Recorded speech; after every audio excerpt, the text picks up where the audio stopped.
Welcome to episode 283, in which we discuss a new podcast, Wonder Women of Aviation, with host Natalia McAlee.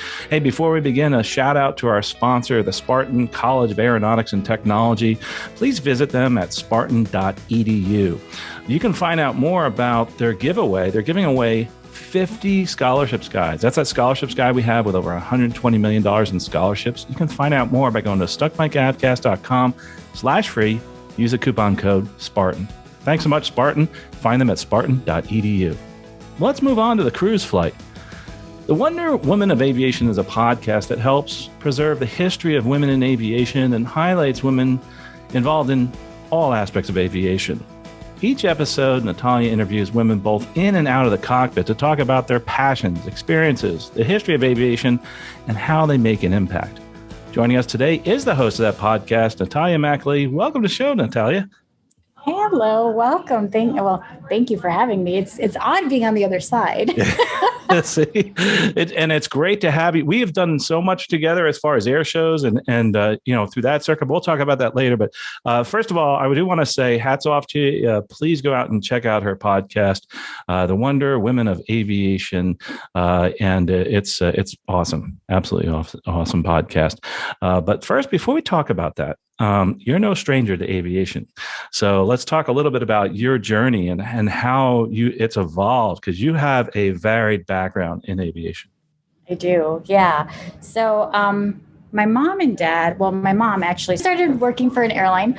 And that's something that I was exposed to as a child. I was always kind of, just curious about aircraft, and we would go live the non-rev life. We would just jump on airplanes at a whim's notice. So I was always intrigued by aviation. So I knew I wanted to get into it. And I started, as soon as I turned 18, I became a customer service agent for that said airline. And that's something that just kind of grew and evolved, because the more I learned, the more I grew, and the more I wanted to be a part of something. So I worked for that airline for about maybe 15 years, but I wanted more. I knew that, okay, I know the customer service side of the house. I want to learn how things work. So I started working for another regional airline, where I learned more of the auditing and safety aspect of it. So I would, go out in the field, just audit aircraft, making sure that everything was in compliance. So I learned the compliance side of the house. I wanted more after that. So I started to work for the Department of Aviation, where I basically learned all of O'Hare's runways. I was emergency response. When it came down to just opening and closing runways, I issued a lot of the closures, the runway closures. So that was a big part of my life that I absolutely loved.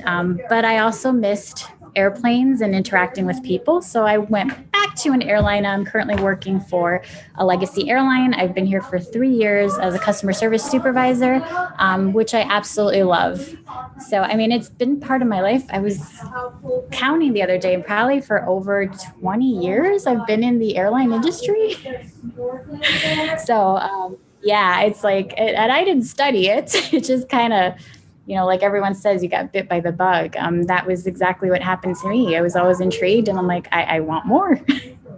Absolutely. And we all understand that bug. And now, as you can hear in the background, you guys are working hard. Right now, you're at work. You're between shifts, or between, as they call banks. Banks is the word I should have used. But it's really a dynamic and exciting environment. And you see so much during the day, which I think is really cool. Another cool thing is that I think you represent women in aviation in a great way, in that you're a great example in the fact that you've actually done so many things in aviation. And that's the reason we're here today. I want to talk a lot about that, because I think there's more people that should be like yourself, and they're getting there, that get out there and show people, hey, you can do it. You're just like me. You can do it if I can do it. So then you started, I guess, this podcast. You have this incredible background in aviation, and you started this podcast, and it's called The Wonder Women of Aviation. Is that correct? Yes, it is called The Wonder Women of Aviation.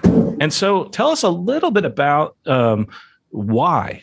Why did you start this podcast? And then tell us a little bit about what it is. Okay. So I started it mainly to learn more about, so my husband is an airshow pilot. His name is Patrick McAlee, which you know. And I kind of got married into the different side of the house, which was the aerobatics, the GA, the I call it the exciting part of aviation. But I found myself lost and confused. I'm like, okay, I know aviation, but this was a whole different world for me. So when I stepped into that world, I started to ask more questions. My background is in journalism, and I innately am always wanting to learn and ask more. So when I started to attend air shows and I started to meet all these cool individuals, I wanted to learn more about their story, but more so the women that are involved behind the scenes. We tend to forget that there's more to aviation than just flying or becoming, a flight attendant or a pilot. There's different aspects that, like myself, people on the ground that make it happen. So I started the podcast recently just as a way to learn more about the different women, individuals involved in aviation. So I started to just pick my husband's brain and like, tell me your story. Tell me about the women that influenced you, inspired you, and I'm going to go after them and chase them and learn more. So that's kind of a little bit of how it started. Wow. And what's interesting is that, and you've had such a key role in aviation. I think a lot of times when like someone's introduced to you, they think about your husband, right, in the air show circuit. And you've had this incredible career in aviation, and hats off to you. And that's something that I love about your podcast is you bring to the fore a lot of different careers that people don't think about. In our sister podcast, Aviation Careers Podcast, of course, we talk about that often, about all different careers. And that is something I truly love. And I truly love the fact that by doing this, you're making it a little more inclusive. And that's something that we're trying to do more and more in life in general, especially in aviation. I know on the pilot side, you talked about pilots, flight attendants, and the pilot side is very few women in the aviation world. I don't know the stats on, say, other than flight attendants in the fields that you're in, as far as like at airport operations and that type of thing. I was wondering, maybe you could give us a little color there, maybe just through your own experiences if you don't know the numbers. Yeah, I have to research the stats. That's actually something I've been wanting to research. But for in the previous department I worked for, it was just, I think for every 10 men that worked in the department, there was just 2 females. So it was a pretty low percentage in the airport ops. When it comes down to my current employer, we do have a lot of women in strong roles. It's from the ops perspective, I think we're growing and we're promoting that. But there's obviously more room for growth, right? So I see the shift and the change. We're not where we need to be, but it's growing. And that's one thing that I want to get out there, that there are more roles that if you're not the type of person, I want to learn to fly, but I mean, it's going to take a while and I'm deathly afraid of flying. But there's other things that you can do if you're passionate about aviation that if you're not exposed to it, you're not aware of these jobs.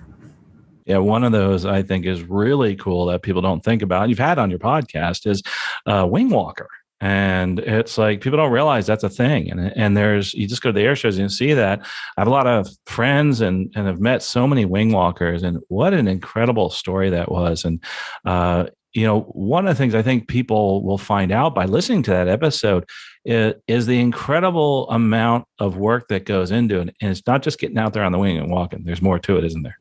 Oh, yeah, absolutely. I mean, when she started to talk about the physical aspect, the mental aspect of it, there's so many components, the training that's involved behind it. Like you look at it, you look in the sky, you're like, okay, this is amazing. But again, being the journalist that I am, I'm just like, okay, what is involved? And when I heard Kelly Garvin is the interview that I had, I was just in awe, and she inspired me even more. I was like, oh my gosh, this is amazing.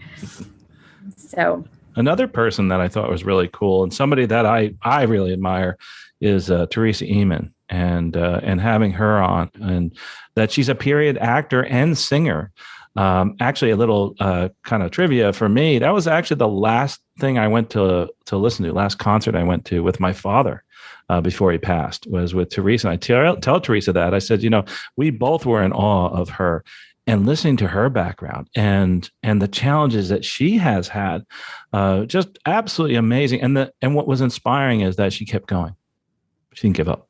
Yeah, and she's actually on one of my next podcasts. Our schedules have been crazy because she's been at a couple of air shows, so I can't talk on that yet. But she's definitely someone I'm going to learn more about. She is awesome. I mean, yeah, I think.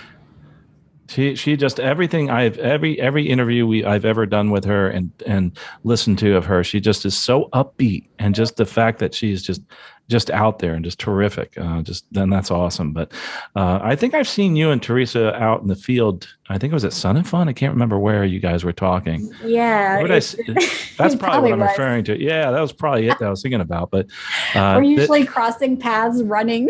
And that's the other thing that's interesting about this industry, how small it is, isn't it? It's like you're sitting there, you're like, oh, wow, here I am at this air show. And they all become like a family, don't they?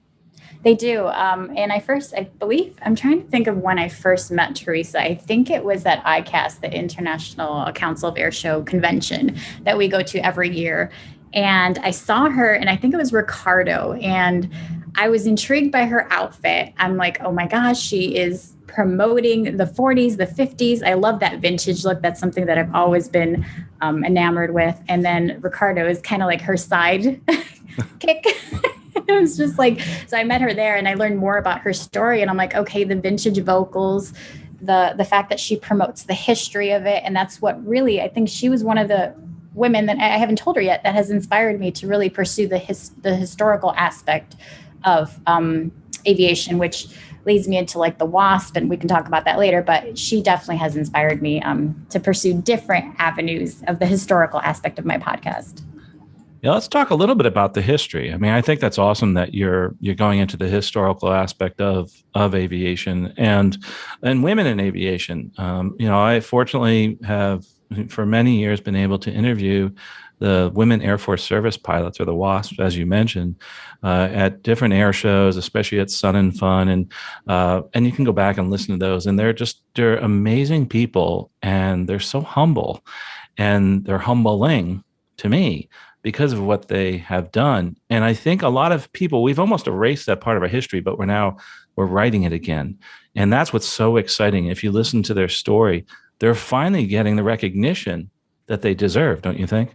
Absolutely. I think they were saying that, was it in 2009? They just recently received the congressional award. And I'm like, why did it take so long? I'm glad it happened. But that kind of, prompted more questions. Like, I didn't know who they were. I had no idea that they existed. And it's a shame because these women were such powerful moguls in the industry in the 1940s during the war that helped support the men. And I'm like, why are we, forgetting about that piece of our history? So I actually have a ton of interviews lined up with the Wasp. There's actually a movie that's coming out. So I have an interview with the director, Kara White, I believe is her name. I don't know if you've heard of it. Yep, I have. Okay. Yeah, Rise Above the Wasp is the movie. I'm like, I saw the previews. I'm like, oh my gosh, this is so cool. Yeah, I can't wait till that comes out. Yeah. I mean, I love the fact that these women are actually promoting that piece of our history and bringing the story in a way that, you're not going to be, not that it's boring, but, just with the current age. Right. No. And listening to their stories, what could be boring about it? And, Right. I'll never forget in one of my interviews, I asked one of the ladies, what she flew. And she said the multi-engine aircraft. I said, which one? All of them. I was like, really? Wow. And one of the things that I think we need to keep doing is asking those questions of these people, because those stories were put to the background, final flight,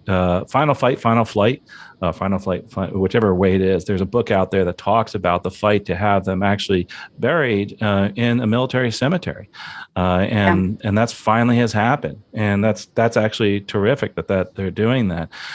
It's interesting, you said something right there. You tuned in on something. The 2009 people do not understand that history because sometimes we do that. We don't want to think about some things that weren't good in our history. And, but sometimes it's best to bring it to the fore so that we can learn from it, because if we just ignore it, we're not going to learn, are we? Oh, absolutely. And I think it just takes different individuals to tell the story in a different way, because we're constantly evolving and changing as a society. So I think maybe that's exactly what's happening right now. It's these individuals that have a different perspective and are able to tell the story in a way that we can relate. So I think it's phenomenal what they're doing. There's also an audiobook that I'm listening to. It's called, I'm trying to think of the name. It's about the Wasp as well. So there's a lot of different pieces of media that are being put out there, which is great. It is terrific. And so with that said, going through the history, I think something important is that we can get inspiration through that history. So I'm assuming, and I'll ask you this, who is it you're trying to reach with this? And we kind of hinted at it in the beginning, but specifically, why, again, we go back to the why of the podcast and who you want your audience to be.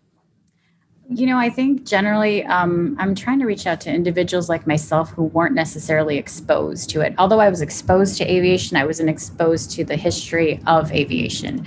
So those that are outsiders looking in that may or may not be in aviation, just kind of getting it out to the general public and want to learn more about it or just haven't heard of it. So I just want to reach a new target audience that hasn't been exposed to these stories and these women or individuals in aviation. So it just could be anyone and everyone, honestly. And I think that's terrific. I think one of the things, and I've tried to do that with our podcast and other podcasts, and somebody that I think that we at times forget about are those producers in aviation. Yes. Like you said, the producer, like Nancy Spielberg. I mean, her brother gets all the recognition, but she did that great aviation show, Above and Beyond. I mean, there are so many people out there that I really wish we could have more out there in aviation, in the world, put out there, and their names shining in lights. And that's what you're doing. I think that's great. I think that's awesome. I think that's exactly the target I want to reach too. I actually we just did a show in Battle Creek, and Julia Dacey, I met her and she was talking about the, Dacey Air Show team. And I was like, okay, well, what do you do? And she focuses specifically on military coordination. And I'm like, oh, that's cool. You're going to be on my podcast. So it's just those, producers behind the scenes, individuals that, make something so amazing and beautiful, but like you said, they don't get that recognition. I'm an introvert believe it or not. And sometimes I want to be behind the scenes and I don't want to be seen, and I get it, but I'm going to find you. And I'm glad you're doing that. And it's interesting you say you're behind the scenes, but out in the air show circuit, you're pretty recognizable is the best way to say it. Can we talk about that, by the way, what you do in the air show circuit with your husband, Patrick? So absolutely. What I do is provide, we were talking about this the other day. I'm like, how can we package this in a way where people understand? So a big part of my life has been pop culture and comic books. I've always been intrigued by comic books, the stories, the superhero, the different, alter egos, because growing up I was shy and I'm still an introvert. So I'd always kind of delve into that creative world. The main character that I identify with is Wonder Woman. And what I do is cosplay. I don't know if you've heard of it, but it's short term for costume play. So I cosplay at shows as a form of self-expression. And I go out in the crowd and I support after, Patrick flies, we go on the ground and we kind of walk the crowd. And I dress up as this character and just take pictures, meet with fans, help support Patrick. And like I said, just show that, love for the character, as well as, identifying with the community and connecting with the community. And it works. And honestly, kind of one of my favorite things about that really got me interested in you, Natalia, is the pictures that I see when you're at an air show and you see this little girl looking up at you in wonderment, and she's almost projecting herself on you. And that actually kind of hits at your heartstrings, I feel. It truly does. And I'm still taken aback. This last show that we performed at, my husband performed at, but, I was walking around in cosplay. I had two little kids, and I'm sure you've probably seen the picture. They just ran up to me and hugged me. And I'm like, what do I do? So it was just that moment, I think, was beyond magical. And then another kid had a little, toy, and he was just like playing and acting with me. And I'm like, this is what it is. This is cosplay. This is reenacting a moment, whether it's pop culture or someone you look up to, and playing into that, like, imagination. I'm all about promoting the art of just imagination and creativity. And that's exactly I'm like, we nailed it. Nailed it. I think you did. During the air show, your husband Patrick really takes things away and takes our breath away. But after the show, I think you do, and I think what the both of you do together is absolutely wonderful. And the fact that you're reaching out to so many people, so many young people—that's what really excites me. Is because I think they look at you and say, "I want to be like her. I want to be like them. I can do this. I want to get out there and try, whatever it may be. It doesn't have to be aviation, whatever it is. You can do it." And I think that's one of the things I absolutely love about what you folks do and what you're doing with the podcast too. Absolutely. By the way, Patrick McAlee, you can find him out on Patrick McAlee Air Shows, I think it is, on the website. Yeah, patrickmcaleeairshows.com. He's on Instagram. He's all over social media. Yeah, I support that too. And that's another thing, that you have so many hats. And so let's back up a little bit. I do want to talk about your career a little as far as women are concerned. As you've come up through your career, have you seen any challenges let's talk about from a female perspective. Has there been any challenges in your promotion to where you are throughout your career? Absolutely. That's a really good question. Initially, when I first started, like I said, you only know females in aviation as a pilot or a flight attendant. So for me, that was a challenge in itself because I never knew where I fit. Like, where do I truly belong? So that was hard because it was hard to reach out to mentors in the aviation industry that would help advance my career goals. So I was constantly trying to find my way. And honestly, I found my way on my own by conducting a lot of research, pushing a lot harder. So that was one of the things that I feel like, if I had that support system, things would probably have turned out differently. But I'm happy with where I'm at in my career. But it would have probably made the process a little easier. It is a definitely male-dominated industry. And although I see the shift now, it's just a lot harder to get past certain preconceived notions of where a female belongs in the industry. You're not really heard or seen or taken seriously. So some of those challenges I had to really overcome and just kind of subside. It makes you angry. So just let that anger go and just push harder and stronger. And I think that's an example in that industry where that happens, but it's other industries too. And so if you're somebody who's involved in, say, computer industry, that's one of those investment. I mean, this is I feel you're a great example, and your podcast is a great example to inspire other women in all different fields. This is just aviation. I mean, there's so much out there, but it's one thing we love. That's the cool thing. And if you're somebody and you're a female, listening or watching on YouTube, make sure you go out there and try and listen to Natalia and all the other people who've done this before you. I mean, you definitely are standing on the shoulders of giants through these podcasts and through these interviews, especially that you're doing that are out there. So as far as being able to listen to this podcast that you have, let's talk a little bit about that. And I think you finished up with your career there. You're here, you're doing a great job. And I commend you for everything you've done and what you're doing moving forward, because you are a good example. But let's talk about how you can find you out there on, I think it's Spotify, right?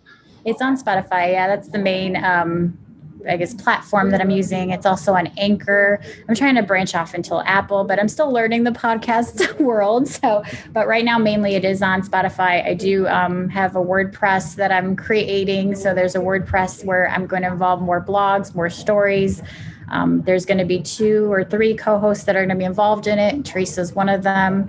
Kelly is another. And also Brittany Nielsen of Grant Nielsen Air Shows. But to answer your question, yeah, Spotify. It's growing.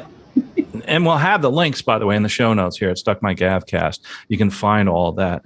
But, you've done so many different things. And what's next? A book. I mean, I think it's a children. I just got to review it real quickly. It's a children's book. It's called The Blue Demons Flying Adventures. Yes. I think it's fairly recent that it's come out. So tell us a little bit about that. I know you can find it on Amazon. We'll have links, by the way, to that book. Okay, so The Blue Demon Flying Adventures is basically a book about Patrick's plane, dubbed the Blue Demon, going to just different air shows and going on all these adventures. I did incorporate a lot of STEM in the book, so there's a lot of math and science and writing, so you can kind of write out the words instead of your typical apple, it's propeller.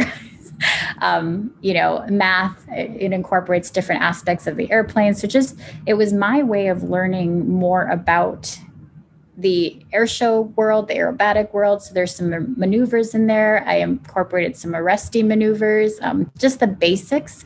So that way children and myself can understand the whole aerobatic side of the house. So we started, we're on book 2. We're going to create book 3. It's currently on Amazon if you're interested. So it's an activity / coloring book / adventure book. I created it with one of my friends who's an artist here in Chicago. His name is Alero Art, and he's heavily involved in like children's after school programs as well. So he and I just started bouncing off ideas back and forth. So with his expertise and then my questions, and obviously Patrick is a big component of it as well. So he's like signs up for the final, okay, this makes sense. I think we created. Yeah, I think it's amazing. So it's great. It's turned out to be, I think people absolutely love it. So I'm like, I didn't think that would happen.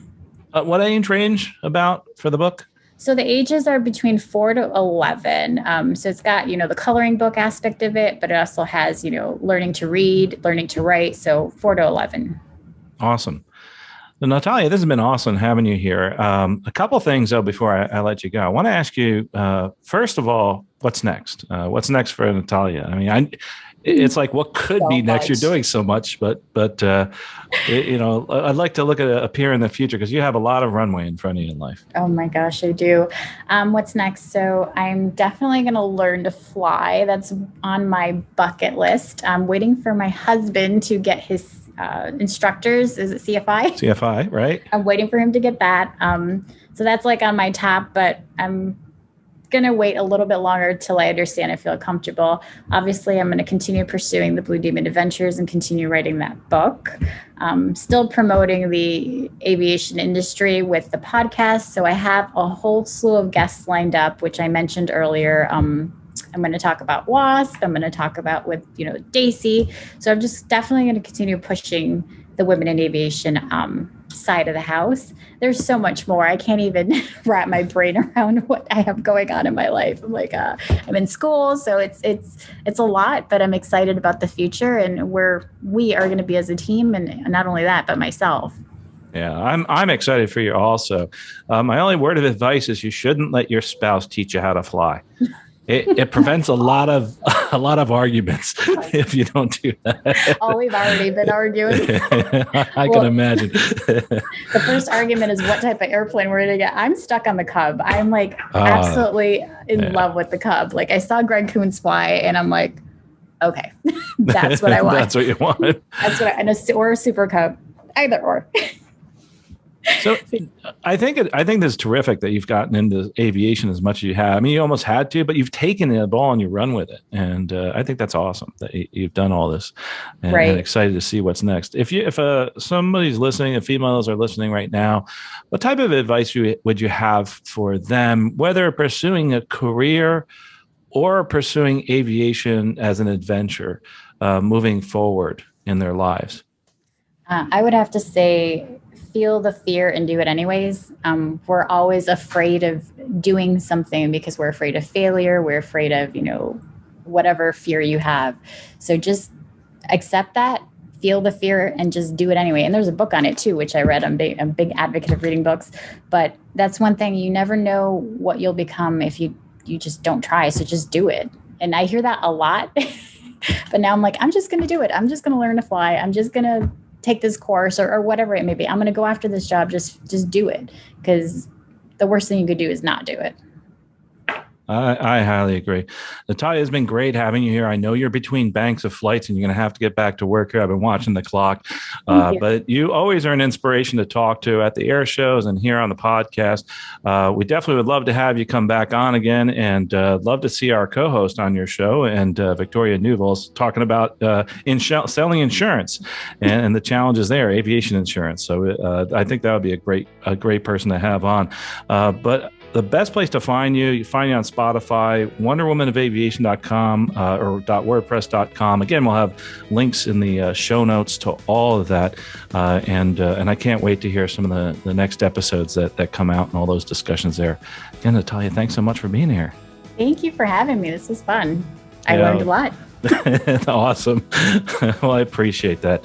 If you're listening right now and you've listened to Natalia's story, do me a favor. Don't stop now. When you hit that stop button, just get out there and do something in aviation. Get out there, fly a plane, enjoy yourself, find out more about being a pilot, being a flight attendant, but more importantly, doing all those other things in aviation that Natalia talks about.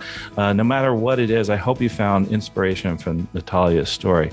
And really another shout out to our sponsors here, the Spartan School of Aeronautics. You can find more about the free scholarships, guys, that they're giving away at stuckmicavcast.com/free. Use a coupon code Spartan.